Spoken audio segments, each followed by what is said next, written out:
চার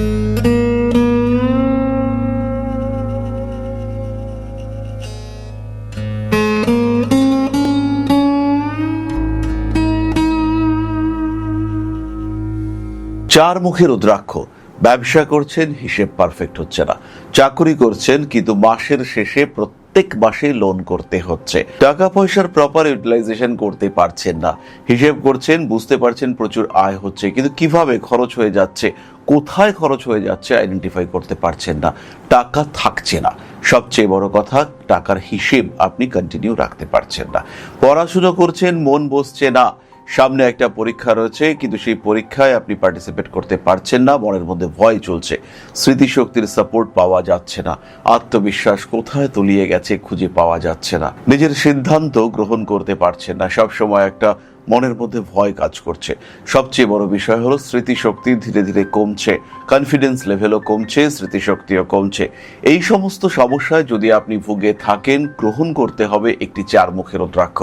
কবে গ্রহণ করবেন? শ্রাবণ মাস, এখনই তো গ্রহণ করতে হবে। ভগবান শিবের অস্ত্রস্বরূপ নির্গত এই চার মুখের রুদ্রাক্ষ, ভগবান ব্রহ্মার চারটি মুখের স্বরূপ এই চার মুখের রুদ্রাক্ষ, চতুর্দিকের নির্দেশক এই চার মুখের রুদ্রাক্ষ, বুধের দ্বারা নিয়ন্ত্রিত এই চার মুখের রুদ্রাক্ষ। তাহলে বুঝতেই পারছেন কতটা শক্তিশালী এই চার মুখের রুদ্রাক্ষ।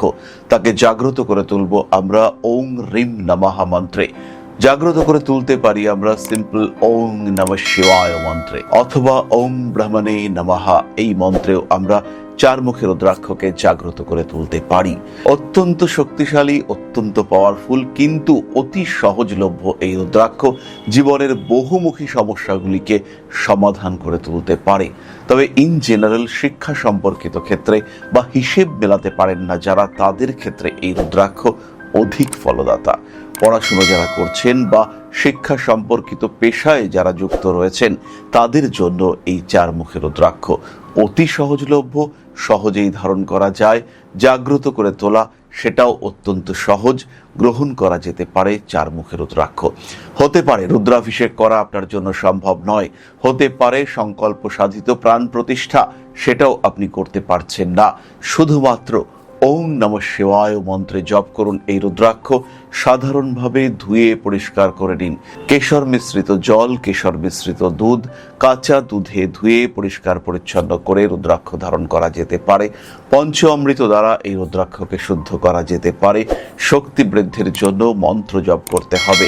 ধারণের পূর্বে এবং ধারণের পরেও এই মন্ত্র জপ কিন্তু রুদ্রাক্ষের শক্তিকে বহু গুণ বাড়িয়ে তুলতে পারে। তাহলে দেরি কিসের? গ্রহণ করুন, ধারণ করুন চার মুখের রুদ্রাক্ষ। ওম নমঃ শিবায়।